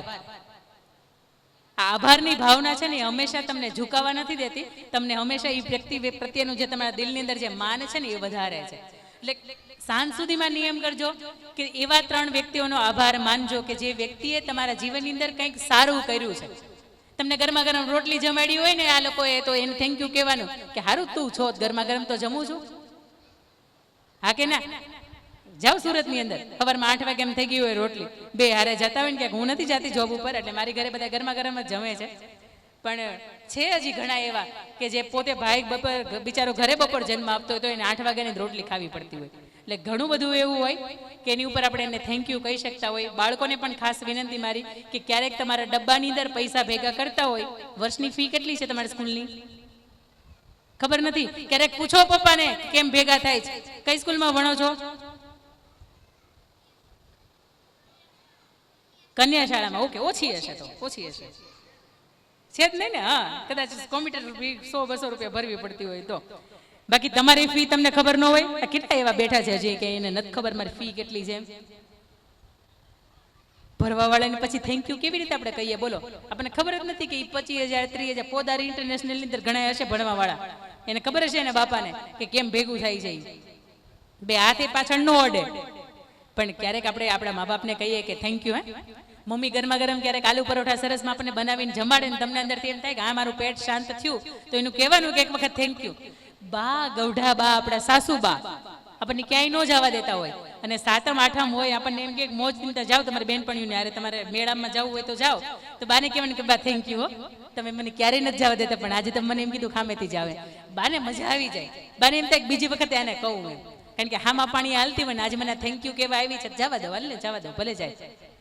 એટલે આવું થાય ઘણી વખત. ગ્રેટિટ્યુડની ભાવના, કોઈ સારું આપણા માટે કરે તો આપણે એને થેન્ક યુ કહીએ. જી પછી એચ, હેબિટ, આપણી આદતો. ડોક્ટર અબ્દુલ કલામ સાહેબ એવું કહે છે તમે તમારું જીવન નથી બદલી શકતા પણ તમે તમારી આદતો બદલી શકો છો, અને આદતો બદલાય એટલે જીવન બદલાય. ઘણા અહીંયા વહુ એવા બેઠા હશે કે સાસુબા એક શબ્દ બોલે તો વહુ વાળું 10 શબ્દો બોલે. મારે હાથ નથી ઊંચો કરાવો, મારે બાંધવાનું બિલકુલ નથી કરવું અહીંથી ગયા પછી. પતિદેવ બિચારા 2 શબ્દો બોલે તો સામેથી 3-4 શબ્દોનો જવાબ આવી જાય. તમને શું ખબર પડે? એટલે ભાઈ એને ખબર પડતી એટલે તમારે પૈણા, એને ખબર જ ન પડતી હોય તો તમારે પૌણ જ ખરા. એ એકલા એ મોજથી બજરંગ દળની અંદર ન જોડાઈ જાય. પણ ઘણી વખત આપણી અમુક આદતો એવી છે કે જેના લીધે આપણને દુઃખ થાય છે, આપણને પીડા થાય છે. ઘણી વખત આપણે બોલતા બોલી જઈએ ને પછી ઘણો પસ્તાવો થાય કે ન કર્યું હોત તો સારું હતું, આવું ન બોલાયું હોત તો સારું હતું. પણ પછી એમ કહેવાય કે શબ્દ અને બાણ 2 એવા છે કે પાછા ન આવે. એટલે જ્યારે પણ બોલો, કોઈને પણ રિએક્ટ કરો ત્યારે 30 સેકન્ડ માટે ખમી જાઓ. આ પક્ષી હોય, અહીંયા પક્ષી એ ચણતું હોય તો એક વ્યક્તિ છે એને કાકરા મારતો હોય અને એક વ્યક્તિ છે એને ચણ નાખતો હોય તો તમને સારો કોણ લાગે? આ ચણ નાખતો હોય. સાંભળ, હવે બેટા મેં 30 સેકન્ડ અટકવાનું કીધું છે. 30 સેકન્ડ પછી તમે આમ ચારે બાજુ જોવો ને ત્યારે ખબર પડે કાકરા મારે છે ને એ પક્ષીને ભગાડવાનું કામ કરે છે, ચણ નાખે છે ને એ પારધી છે એને ઝાડમાં પૂરી દેવાનું કામ કરે છે. ઘણી વખત ઘટના 30 સેકન્ડ કે 1 મિનિટના અંતરની અંદર જ બનવાની હોય પણ આપણે તાત્કાલિક રિએક્ટ કરી દઈએ છીએ. હા કે ના? એટલે સાસુબા જ્યારે પણ કહેતા હોય ત્યારે ઓકે બા તમે કયો એમ હિંમત તો રાખો. ક્યારેક મા બાપ આપણને ખીજાતા હોય ત્યારે કહી દેવાનું કે હા પપ્પા તમે કયો એમ, મમ્મી તમે કયો એમ. 25 વર્ષની ઉંમરે પૂછે કે બેટા દીકરો ગમે છે, ત્યારે નક્કી થાય કે ભાઈ હા હું મારી પસંદ ના પસંદ હું જણાવું. બહુ ભાગ્યશાળી એવા ઘર હશે કે જ્યારે બાપા એને પૂછી શકે. બાકી 20-21 વર્ષની ઉંમરે ગવર્મેન્ટ એમ કે તમે મતનો અધિકાર આપો છો તો એ ઉંમરે તમને એમ લાગે છે કે આપને લગ્ન કરવાનો અધિકાર આપી દીધો છે. એટલે ક્યારેક ક્યારેક મા કે બાપને તમને પૂછવા જેવું રહેવા દેજો કે આ પાત્ર તને ગમે છે કે નહીં, કારણ કે તો તમે શ્રેષ્ઠ સંતાનની વ્યાખ્યામાં આવો છો. બાકી તમને જન્મ આપો ને તમને મોટા કરવા એ એનો હક છે, એનો અધિકાર છે, એની ફરજ છે. તમને શ્રેષ્ઠ રીતે એ ફરજ નિભાવે છે. પણ જ્યારે જન્મ થયો હોય ને કોઈ એ ખીચે ડોરી એ ગીત વાગતું હોય ને એની સાથે એના ચોધાર આંસુડા એટલા માટે વહેતા હોય કે 25 વર્ષની ઉંમરે મારે એના માંડવો નાખીને અહીંથી દીકરીને વળાવવાની છે. પણ આ સમય માટે જે જોવા માટે તલપાપડ બાપ થતા હોય, માં તલપાપડ થતી હોય કે જેને પણ ફરીથી છેડા છેડા બાંધીને તમારું કન્યાદાન કરવું છે તો એ કન્યાદાન કરવાનો અવસર એના જીવનમાં આવવા દેજો. આ અમુક આદતો એવી છે કે તમને એમ થાય કે મારે ફોન 5 ને 6 કલાક લેવી છે, પણ ક્યારે એમાં સ્નેપચેટમાં જતા રહીએ છીએ, ક્યારે એમાં ઇન્સ્ટાગ્રામમાં જતા રહીએ છીએ. અને આપણા મા બાપ એટલા બધા ભોળા છે, એટલા બધા ઓછું ભણ્યા છે કે તમે એમ કહો છો કે તમને એમ લાગે કે એકલા એકલા કેમ હસે છે, તમને એમ થાય કે કોમેડી વિડીયો જોતા હશે, પણ નહીં, સામેનું કોઈ એવું પાત્ર હોય કે જેના લીધે એ હસતા હોય. પણ આપણા મા બાપને જો તમે ઉલ્લુ બનાવતા હોય તો આજથી બેટા બંધ કરી દેજો. આપણે શ્રેષ્ઠ સંતાનની કેટેગરીમાં નથી આવતા. સામેવાળું કોઈ આપણને એવું પૂછે 2 મિનિટ માટે શું કરો છો, હું તને બહુ યાદ કરું છું, હું તને બહુ પ્રેમ કરું છું, આ જીવન નથી. એ મા બાપને પૂછો કે જેને 24 વર્ષ 22 વર્ષ 25 વર્ષ તમને મોટા કર્યા છે, કેટલી અગવડતાઓ આવે. અને માત્ર મોઢું જોઈને પ્રેમ નથી થતો, મોઢું જોયા પછી એનું એક ખાનદાન હોવું જોઈએ. મોઢું જોયા પછી એ દીકરાની અંદર દિવેલે હોવું જોઈએ. મોઢું જોયા પછી એની ખાનદાનની કિંમત કે વેલ્યુએશન હોવી જોઈએ, એના મા બાપની કંઈક કિંમતે હોવી જોઈએ. આ તો બાપનું ઠેકાણું બીજું કે ત્રીજું હોય, બીજી કે ત્રીજી નવી સાસુ આવી હોય, જેઠાણી વહી ગઈ હોય, દેર બાકી હોય, તો કે અહીં આપણે જ માટે છે. સારા સારા ઘરની દીકરીઓને આવા દીકરાઓ અત્યારે વાટ જોઈ રહ્યા છે કે આવી દીકરીઓ દેખાવે બહુ સરસ છે, ભણેલી ગણેલી છે, હાલો હું આની સાથે આવી રીતની વાતચીત કરું. અને આ બધું એવું જડમૂળ છે કે એમાંથી બહાર નીકળતા વર્ષો વયા જાય, ઇજ્જતની તો તે એક બાજુ દેવાઈ જાય. પણ ક્યારેક મા બાપને અંદરથી એમ થાય કે આની કરતાં દીકરી ન હોત ને તો સારું હતું. એટલે અમુક તમારી આદતો હોય, તમને એમ થાય કે આ સ્નેપચેટનો મારાથી ખોટો ઉપયોગ થાય છે, મારાથી ઇન્સ્ટાગ્રામનો ખોટો ઉપયોગ થાય છે, મારાથી દિવસની કેટલા એવા બેઠા અહીંયા છે કે જે દિવસનો પોતાનો ફોનની અંદર કેટલો સમય વિતાવ્યો એ ચેક કરે છે. ક્યારેક ચેક કરજો તમારા ફોનની અંદર, તમને બતાવે. ક્યારેક યુટ્યુબમાં જોજો તમે દિવસનો કેટલી કલાક ફોન લ્યો છો. કદાચ હું એવું માનું તો મારે એમાં 2-2.5 કલાક માંડ આવતી હશે, પણ તમારામાંથી કોઈ પણ રેન્ડમલી ફોન ખોલો ને તો 6-7 કલાક આરામથી આવે, આરામથી. એ 6-7 કલાકનો ન્યા બગાડ કરવો એને કે 6-7 કલાકમાં બીજું કંઈક કામ ન કરીએ. રોજની 2 કલાકની યુપીએસસી પરીક્ષા તૈયારી કરીએ તો સાહેબ પાસ થઈ જાય, થાય કે નહીં? પણ અમુક આદતો એવી છે કે જે તમને દુઃખ આપવા વાળી હોય, જે તમારા પરિવારને મા બાપને દુઃખ આપતી હોય, તો એ આદતોની અંદર બદલાવ આપણે અત્યારથી જ લાવીએ અને આજથી જ લાવીએ. આ ભગીરથ જયંતિના દિવસે આપણામાં આટલો બદલાવ આવે ને તો સમજાયું કે મારો ધક્કો સુરતથી અહીંયા વસૂલ છે. એ જ પછી આઈ એટલે આઈડેન્ટિફાય યોર સેલ્ફ. તમે સમજો, ગીરની અંદર એક વખત અમારે જવાનું થયું હતું. ગીરની અંદર 10 ફૂટ ઊંચી દિવાલ હતી. અમે એક પરિવારને મળ્યા. એ પરિવારની અંદર જે ભાઈ હતા એને અહીંયા સિંહણ બટકું ભરી ગઈ હતી. એને 2 હાથ પોતાના ખોલ્યા અને એ પોતાનો હાથ છે એ છોડાયો. અને બીજા જ દિવસે સિંહણ ફરીથી મારણ કરવા માટે આવી. એટલે એ ભાઈએ એવું કીધું હતું કે એમાં વંડી છે ને ઠેકીને વયા ગયા હતા. એટલે ફરીથી મેં એક વખત વંડી જોઈ કે આ 10 ફૂટની છે, આ ભાઈ ગપ્પા મૂકે છે. એટલે મેં ભાઈને પૂછ્યું કે ભાઈ અત્યારથી આ કૂદાય ખરી? લેકિન એ બેન અત્યારે ન કૂદાય, એ તો સમય એવો હતો કે તામાન તામા કૂદાઈ ગઈ. એટલે આ વાત તમને શીખવે છે કે આઈડેન્ટિફાય યોર સેલ્ફ. જે દીકરાની માથે પપ્પાની છત્ર છાયા ન હોય ને એ દીકરાને નાનપણથી ખબર પડે કે આપણે હવે કાંઈક કરવું પડશે. હા કે ના? જેને સાસુ બા ન હોય ને પરણી દીકરાની વહુ સાસરે ઘરે આવી હોય ને એને બધી ખબર પડવા મળે. નિવેદ કોને કહેવાય ને પરંપરા કોને કહેવાય ને બધી ખબર પડવા મળે. કેમ? એ માથે પડે છે. એટલે તમે તમારી જાતને તો ઓળખો કે હું શું કરી શકું છું. તમે ગાઈ શકો, તમે બોલી શકો, તમે કોઈ પણ દુનિયાનું કામ છે કે જે ગર્વ અપાવતું હોય એ તમે બધું જ કરી શકો. ઘણાને બીક હોય કે હું ડૂબી જઈશ તો પાણીની અંદર, એટલે સ્વિમિંગમાં તમે નથી જતા. પણ 5 વખત ડૂબશો ને પછી તમને સ્વિમિંગ આવડશે. આ દીકરો 5 વખત 10 વખત 15 વખત પડ્યો હશે ને તે ત્યારે સ્કેટિંગ શીખ્યો હશે. એટલે બધું જ તમારાથી થઈ શકે છે. એક વખત જાતને તપાસવાની જરૂર છે. માણસે વિચાર્યું હશે કે સમુદ્રના પેટાળની અંદર હીરા છે, મોતી છે, માણેક છે કે કિંમતી રત્નો પડ્યા છે, અને ત્યાં સુધી ગયો ત્યારે રત્નો મળ્યા. બાકી રત્ન કઈ બહાર પેલા મોજા આવે એની સાથે બહાર નહોતા આવ્યા. પણ માણસને એવું થયું હતું કે એની અંદર કંઈક છે. તમે તમારા અરીસામાં જોવો ને તો તમને ખાલી મોઢું જ દેખાય. તમારો અંદરનો જે આત્મા છે, તમારું શરીરની પાસે શું તાકાત છે, શું કરી શકે છે. એકલા બેન હોય અને એની માથે જવાબદારી આવી હોય કે સાંજે 50 માણસ રસોઈ છે, થાય કે ન થાય? ભલે તમે ક્યારેય કરી નથી પણ થાય ને. તો જવાબદારી આવે ને ત્યારે આપણને ખબર પડે છે કે આ તો મારાથી થાય છે. તો આવો આપણે આપણી જાતને પણ ઓળખીએ કે આટલું તો મારાથી થાય છે. 60% આવ્યા હોય તો બેટા 2%ની મહેનત કરીને 62 આવે કે નહીં? 62 આવ્યા હોય તો 64, 65, 66 પુગાય કે નહીં? આ તો તમને ખબર છે કે મારે 60 તો માંડ આવશે, એટલે 70નું સ્વપ્ન જોવાનું જ નહીં. પણ એ વાત જ ખોટી છે. તમારી જાતને ઓળખો. મેં તમને કહ્યું કે ગીતાજીનો સૌથી પહેલો સિદ્ધાંત તમારે સ્વને ઓળખો, જાતને ઓળખો. હું કોણ છું અને મારાથી શું થઈ શકે છે. આઈ શીખવે છે આઈડેન્ટિફાઈ યોર સેલ્ફ. આઈ પછી જે શીખવે છે જસ્ટિફાઈ યોર સેલ્ફ. તમે સુરતની દીકરી છે એક અન્વી ઝાંઝરૂકિયા, ડાઉન સિન્ડ્રોમ બાળક છે સાહેબ. એનું 85% એના અંદરના અવયવો કામ નથી કરતા. આજે પણ એ દીકરી 15 વર્ષની છે. એ દીકરીને ડાયપર પહેરાવીને ક્યાંય પણ મંચ ઉપર મહેમાનમાં લઈ જવી હોય ને એના મમ્મી પપ્પાએ લઈ જવી પડે છે. એના મમ્મી પપ્પા પણ ગવર્મેન્ટ ટીચર હતા. એ દીકરીને એના મમ્મીને એવું વિચાર્યું કે મારે શું કરવું જોઈએ જેના લીધે ભવિષ્યમાં કોઈ માણસ એને ઓળખતું થાય. દીકરીની જાત છે એટલે એના મમ્મીએ એની સાથે રહીને યોગા શીખવ્યા. 3 મિનિટની અંદર એક કોમ્પિટિશન હતી જેની અંદર નોર્મલ બાળકો તમારી મારી જેવા યોગા કરવાનો હોય તો 3 મિનિટમાં એને 12 આસન કરવાના હતા. આ દીકરીએ 3 મિનિટની અંદર 15 આસન કર્યા એટલે પેલું નેશનલ ચેમ્પિયનશિપ જીતી. અને પછી એને ખબર પડી કે ઓકે મારે તો હવે આ જ કરવા. એને મગજ નથી કામ કરતું. એને 85% મગજ કામ નથી કરતું, 15% જ મગજ કામ કરે. શરીરમાં એવું છે પણ છતાંય તે એને રબર ગર્લ ઓફ સુરત તરીકે અમે એને ઓળખતા હતા. અને 2022ની અંદર એને મોદી સાહેબ તરફથી બાલશ્રી પુરસ્કાર એનાયત થયો. મોદી સાહેબની સાથે એને 7 મિનિટ મળવાનું હતું. મોદી સાહેબ એને 22 મિનિટ મળ્યા, એની સાથે યોગા કર્યા. અને ત્યારે મોદી સાહેબ એવું કહ્યું હતું કે આ રબર ગર્લ ઓફ સુરત નથી પણ રબર ગર્લ ઓફ ઇન્ડિયા છે. આજે એ પરિવારની સાથે એના પપ્પાની સાથે મારો બહુ સારો સંબંધ છે. એટલે ત્યારે આપણને ખબર પડે કે 85% જેનો મગજ કામ નથી કરતો એ બાળક મોદી સાહેબ એના વખાણ કરતા હોય તો તમારી મારી પાસે બધું જ છે.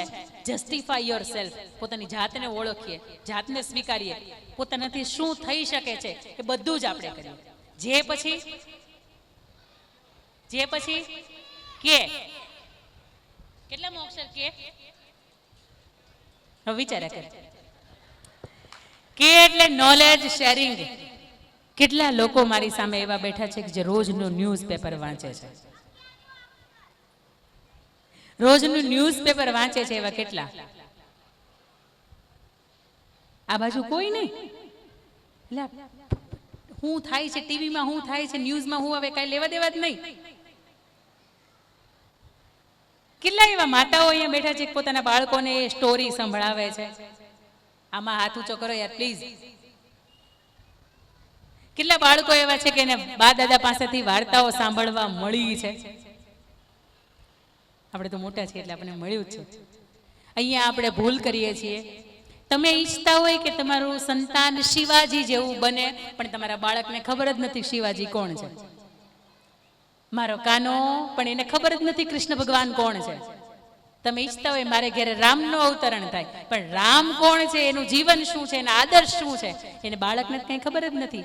મા બાપ તરીકે આપણી ફરજ બને છે કે આપણા બાળકોને આપણે ઓળખતા શીખવીએ કે સરદાર વલ્લભભાઈ પટેલે આઝાદી માટે શું કર્યું હતું, ગાંધીજીએ શું કર્યું હતું, સુખદેવ રાજ્યગુરુ ભગતસિંહ આ બધાએ શું કર્યું હતું, શું એનું યોગદાન છે.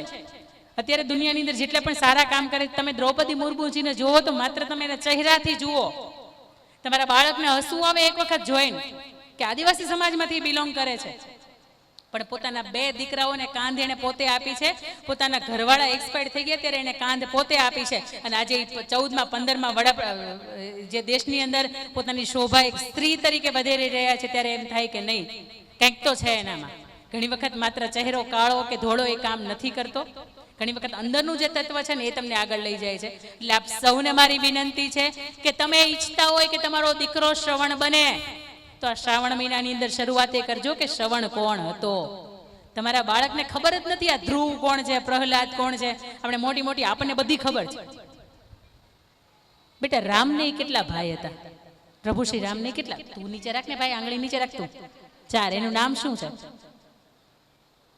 મમ્મી ક્યાં છે? ઉભા થાવ, ઉભા થાવ, ઉભા થાવ. મમ્મી ક્યાં છે?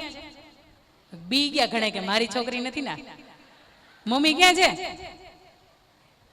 ફરજમાં આવે છે? આવે છે ને? બેજો બેજો. હા ઉભા થાવ હવે તમે, ઉભા થાવ. હા લક્ષ્મણજીના પત્નીનું નામ શું હતું? મમ્મી ક્યાં છે? ક્યાં છે મમ્મી? ફરજમાં આવે છે.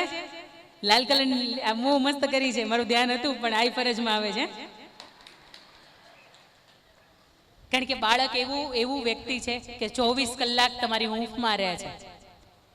અને આ વસ્તુ હું ત્યારે બોલી શકું કે આ 4 વર્ષની મારી ઢીંગલીઓ છે ને, એને તમે પૂછો ને તો એ તમને હકથી જવાબ આપે. જે એની 4 વર્ષની જે બુદ્ધિ ક્ષમતા છે એ પ્રમાણે એના બધા વિષયોનું હું એને આપું છું. હમણાં 2 દિવસ પહેલાનો સાહેબ તમે જોયો છે મારો વિડીયો, કે બેટા બેડ ટચ કોને કહેવાય, ગુડ ટચ કોને કહેવાય. હું એને શીખવું છું તો એને મને સામેથી એવું કહે છે કે આને બેડ ટચ કહેવાય, આને ગુડ ટચ કહેવાય. એટલે 3 વર્ષનું બાળક થાય પછી બધું સમજે છે. એ ગર્ભની અંદર જો સમજતું હોય તો એ મોટું થઈને સમજે જ છે. આવો આપણે એની સાથે એવા વિષયો ઉપર પણ વાત કરીએ કે ભવિષ્યમાં એની સાથે એ વિષય ઉપર કોઈ પણ વસ્તુ બને તો એ તમને કહી શકે. આજે દીકરીઓ એની માતાથી એક ડિસ્ટન્સ એટલા માટે રાખે છે. અને બીજી વાર તમને કહેવું છે કે તમારી દીકરીના ચપ્પલ અને તમારું ચપ્પલનું બેનું એક માપ થઈ જાય ને, તેથી માતા મટી જાજો, તેથી મિત્ર બની જાજો. એટલા માટે કે એ સમયમાં એના જીવનની અંદર ઘણા બધા બદલાવ આવવાની શરૂઆત થઈ જાય. અને એ બદલાવ એક મા તરીકે, એક મિત્ર તરીકે જો તમને શેર કરી શકતા હોય ને, તો દુનિયાનું કોઈ પણ આડું કે અવળું કામ કરવું હોય ને તો પહેલા એને વિચાર આવે. પણ મા તરીકે આપણે એવું જ કીધું, જોજો તાર પપ્પાને કહી દે. પણ અમુક વાત એવી હોય કે ત્યાં સુધી પહોંચાડવાની ન હોય, એનું સોલ્યુશન આપણે જાતે લાવવાનું હોય. એટલે જેટલી પણ જ્ઞાન તમને છે તમારા બાળકોની સાથે કમ્પલસરી વહેંચો. તમારા બાળકને ખબર પડવી જોઈએ કે રામ, લક્ષ્મણ, ભરત ને શત્રુઘ્ન આ 2 ભાઈ હતા, આ 4 ભાઈ હતા. એમાંથી જુડવા ભાઈ કયા હતા તો કે એને ખબર હોવી જોઈએ. આ અમુક બેઝી, હા બોલો ને, રામ ને લક્ષ્મણ જુડવા હતા. મમ્મીને પાછા મળજો, આને તમે બરોબર ક્લાસ લેજો.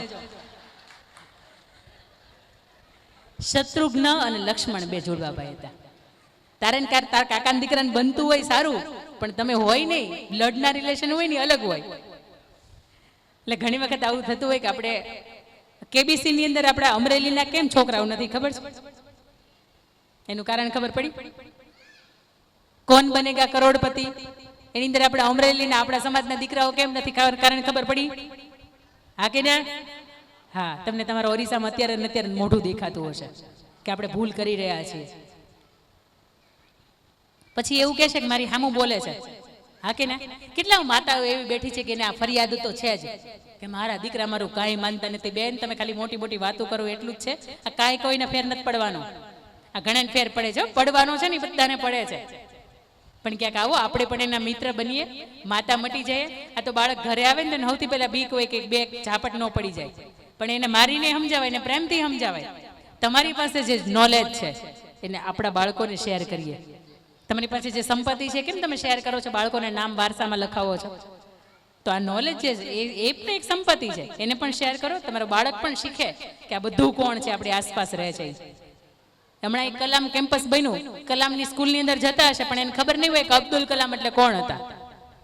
એને પોતાનું જીવન હતું એ શું હતું. કે પછી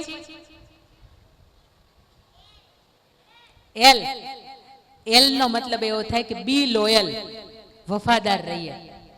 તમે એમ કહો કે હું 2 દિવસ ફરવા માટે જાઉં છું, જે લોકેશન આપો, પત્નીને ખબર જ હોવી જોઈએ કે મારા ઘરવાળા અહીંયા જ હોવા જોઈએ. તમે કોઈ પણ જગ્યાએ જાઓ છો, તમે એમ કહો છો કે હું અહીંયા હરી રોડ ઉપર જાઉં છું. બેટા, તમે હરી રોડ ઉપર જ હોવા જોઈએ.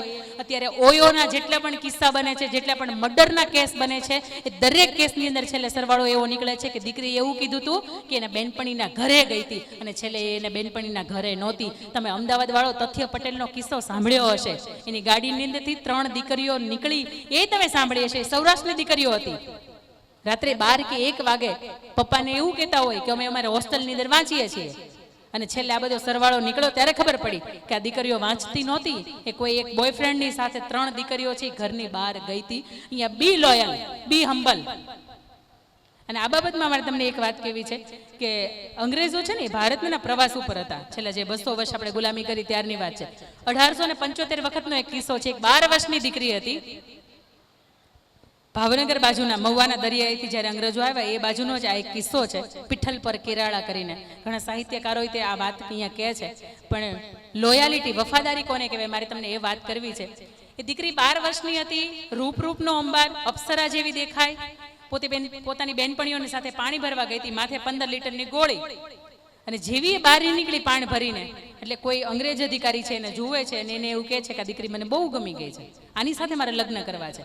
એટલે એ અંગ્રેજ અધિકારી ઘોડા ઉપરથી નીચે ઉતરે છે, એ દીકરીનું બાવડું પકડે છે દીકરીની આંખો લાલ ચોળ થઈ ગઈ હતી, કારણ કે એમ કહેવાય કે લોચન જેલા લાલ છે એ જ ખરો યુવાન છે. એ 12 વર્ષની દીકરીને ખબર નહોતી પડતી કે એ સમયમાં હું શું કરું. માથા ઉપર 15 લીટરની ગોળી હતી. ફરફરતી પેલા મારીને પેલા અંગ્રેજ અધિકારીનું માથું ક્યાંય ભાંગી ગયું હતું, બેભાન થઈ ગયો. એની સાથે એના જે મિત્રો હતા એને લઈને જતા રહ્યા. દીકરી ઘરે આવી, મુડલેસ થઈ ગઈ હતી, નિરાશાજનકની સાથે એક બાજુના ખૂણામાં બેસી ગઈ હતી. અને એના પપ્પાને કહે છે કે પપ્પા હવે મારાથી જીવાશે નહીં. એના પપ્પા એવું કે બેટા 12 વર્ષની અંદર તો કોઈ કામ એવું નથી કર્યું કે તારે જીવવું કે મરણ ઉપર સવાલ ઉઠે. આજે તું કેમ એવું કહે છે કે મારાથી જીવાશે નહીં? ત્યારે એવું દીકરી એવું કહે છે કે પેલો ગૌરવ અંગ્રેજ અધિકારી છે ને બાપુ, એને મારો બાવડું પકડ્યું હતું, મારો હાથ પકડ્યો હતો. તમે એમ કરો 1875 વખતની વાત છે, એટલે એ સમયમાં સગપણ થતા અને એ દીકરીના સગપણ થઈ ગયા હતા. એટલે બાપુ તમે કાં તો મને કટોરો ઝેરનો આપો ને હું પી જાઉં, અને કાં તો તમે મારા જેની સાથે સગપણ નક્કી કરી નાખ્યા છે તમે એને સંદેશો મોકલાવો કે જો એના કાંડાની અંદર તાકાત હોય તો એને જાય, ગોરા અંગ્રેજ અધિકારીને મારે, એના લોહીની અંદર ચૂંદડી ડૂબોડે અને પછી ભર મંડપની અંદર મને ઓઢાડે. આ બેમાંથી એક વાત જો મને મંજૂર હોય તો જ મારે જીવવું છે. દીકરાને સંદેશો મોકલો. એ 17 વર્ષનો દીકરો ઇતિહાસ સાક્ષી છે કે એ પેલા ગોરે અંગ્રેજ અધિકારીને મારે છે, એના લોહીની અંદર ચૂંદડી ડૂબોડે છે અને પછી આ દીકરીને ભર મંડપની અંદર ઓઢાડે છે. મારે આ વાતથી તમને એ પૂછવું છે કે એ સમયની અંદર, એટલે વધારે સમય નથી થયો, જો 12 વર્ષની ખબર પડતી હોય દીકરીને કે મારો કોક હાથ પકડે તો મારાથી જીવાય નહીં, તો આજે 22 વર્ષની દીકરીને ન ખબર પડે ને? પડે જ. પણ એના પપ્પાની પરિસ્થિતિ એને ઝુડિયોના કપડા બી પહેરાવી શકે એટલી હોય અને બેનની ઈચ્છા હોય કે હું તો ઝારા બ્રાન્ડના પહેરું. એના પપ્પાની કેપેસિટી એને નોકિયાનો મોબાઈલ લઈ દે એટલી હોય અને બેનને એવું હોય કે હું 15 પ્રો વાપરું. પણ બેટા એ કમાણીથી મળે. તમને દુનિયાનો કોઈ પણ પારકો વ્યક્તિ એમ કહે હું તો તને આમ કરી નાખું, હું તો તને મહેલની રાણીની જેમ રાખીશ, પણ તમે જોવો તો ખરા એક વખત રાજા છે કે નહીં. એ ગામના ઉહડા કરતો હોય, આપણને હું રાણીની જેમ રાખવાનો છે. અહીંયા આવો તો બેટા, અહીંયા ઉભા રહ્યો મારી સાથે. તમે સમજો મારી સાથે આ એક દીકરી છે. દીકરીના ડાબા હાથની અંદર ફોર એક્ઝામ્પલ તરીકે પાણીની બોટલ છે, સમજજો તમે, અને જમણા હાથની અંદર એની ઘીની બોટલ છે. બે હાથ ઊંચા રાખો, તમે એવું માનજો કે પકડી રાખી છે બોટલ, બરોબર? આ બાજુની કઈ છે? પાણીની. આ બાજુની કઈ છે? ઘીની. આ પાણીની બોટલની સાથે દૂધની બોટલ, ઘીની બોટલ હોય ઈ સામે પાણીની બોટલની સાથે એમ કે એક્સચેન્જ કરવું છે તો શું કરાય? કરાય, હા કે ના?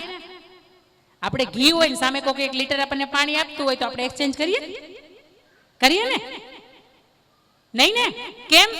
આપણને ખબર છે કે આપણું મૂલ્ય વધારે છે. આ મૂલ્ય છે એ પાણીનું ભરેલું છે, આ મૂલ્ય નથી. આપણે છીએ ને એ આ છીએ. તમારું મૂલ્ય છે ને એ એટલું બધું વધારે છે કે તમારું મૂલ્ય કોઈ આંકી ન શકે. જો બેટા મારે બીજી તમને એક વાત એ શીખવવી છે કે એક પપ્પા હતા, એ પથારીવશ હતા. એક સરસ મજાનો પથ્થર લઈને એને દીકરીને એવું કીધું કે બેટા તું જા, આપણા ઘરની બહાર, શેરીની બહાર એક એન્ટિક વસ્તુની દુકાન વાળો છે, તું એને પૂછી આવ કે આ પથ્થર કેટલા રૂપિયાનો વેચે. પણ તારે વેચવાનો નથી, ખાલી તું કિંમત જાણ. એટલે પેલો એન્ટિક વસ્તુ વાળો એવું કે છે કે તો સરસ જૂનો પથ્થર છે, વર્ષો પહેલાનો છે, આ પથ્થરના હું તમને 5000 રૂપિયા આપી શકું. દીકરી ઘરે આવે છે ને એવું કે છે કે પપ્પા ઓલો શાકભાજી વાળો તો એવું કહેતો હતો કે 200 રૂપિયા નો આવે, આને તો 5000 રૂપિયા આપે છે. પછી દીકરીને પછી બીજે દિવસે ઝવેરી પાસે મોકલે છે અને એવું કે છે કે તારે સેમ પૂછવાનું છે, તારે પથ્થર વેચવાનો નથી. એટલે ઝવેરી એવું કે છે કે તો બહુ મોંઘા મૂલો હીરો છે, આને તો હું તમને 1 લાખ રૂપિયા આપી શકું છું. આ પથ્થર નથી, સામાન્ય પથ્થર નથી, આફ્રિકાની ખીણમાંથી નીકળેલો રફ હીરો છે. દીકરી ઘરે આવે છે ને એવું કે પપ્પાને દઈ દેવાય, આ તો 1 લાખ રૂપિયાનું કે છે. એટલે ત્યારે એ પપ્પા એની દીકરીના હાથ ઉપર હાથ રાખીને કહે છે કે બેટા તારું મૂલ્ય પણ એટલું જ છે. તને કોઈક 200 રૂપિયામાં આંકવા વાળો હશે એ મળશે, કોઈક 5000 રૂપિયામાં આંકવા વાળો હશે એ મળશે, પણ તને ખબર પડી ને કે તારે હીરો કોને દેવાય? 1 લાખની કિંમત નો હોય ને એને દેવાય. બેટું તારું શરીર છે ને એને જ સોંપજે, તારું તન મનથી એને જ સમર્પિત થજે કે એ વ્યક્તિ તારી કિંમત કરી શકે.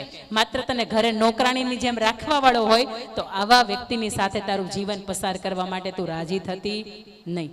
આ વાતથી મારે તમને એ શીખવવું છે કે બેટલા એટલા વફાદાર બનો કે મા બાપ કદાચ એની જાતે કોઈ ઠેકાણું નક્કી કરે ને તો એને એટલો ભરોસો હોય કે મારી દીકરી આમાં ના નહીં પાડે. 2022 કે 22 ના એન્ડમાં ભાવનગરની અંદર, સુભાષનગરની અંદર ઝીણાભાઈ ભરવાડને ઘેર જાન આવે અને ભાઈના અને બહેનના લગ્ન હોય, બેનનું એક બાજુ જાન આવતી હોય, એક બાજુથી મામેરા વધાવાતા હોય, અને એ જ સમયમાં દીકરી હેતલબેનનું પ્રાણ પંખેરું ઉડી જાય, પોતે દુલ્હનના રૂપની અંદર હોય. આખોય પરિવાર વિચારે કે હવે શું કરવું, જે પરણવા જાન આવે છે કે દુલ્હન તો છે જ નહીં.